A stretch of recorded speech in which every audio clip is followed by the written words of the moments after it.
California has an ambitious plan to dramatically reduce greenhouse gas emissions by 2045. The plan calls for using a process known as carbon capture and storage to meet the goal. The three-step process can reduce carbon dioxide emissions from companies that generate power or produce things like steel and cement. You can capture carbon at these industrial sources like cement plants, power plants, refineries, other sources, and then move it by pipeline and inject it underground. Up to a mile below the Earth's surface, rock layers trap it from leaking into the atmosphere.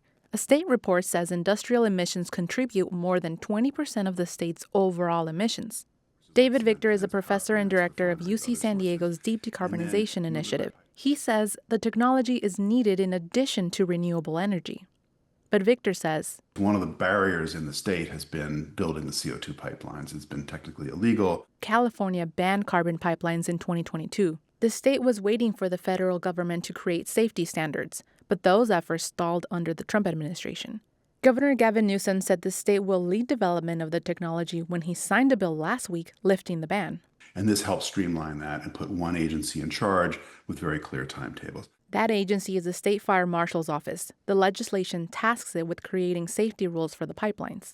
Victor says carbon capture and storage is relevant to San Diego because our power grid is part of California's power grid. Carbon capture and storage can help clean power plant pollution at the source. What this does in principle is it helps open another option for generating electricity with low to nearly zero emissions. But not everybody is convinced about investing in the technology. San Diego 350 is a group focused on mitigating the impacts of climate change. It opposed the state bill. Ryan O'Hara is a member of the organization's legislative team. Concentrated CO2 is incredibly dangerous if breathed in, and there have been quite a few instances over the past decade of these pipelines rupturing and causing both damage and harm to the communities nearby. At elevated concentrations, carbon dioxide can lead to oxygen deprivation and death. Now that pipelines can be built, O'Hara hopes the state won't let the fossil fuel industry influence its safety standards at the expense of communities. Tammy Murga, KPBS News.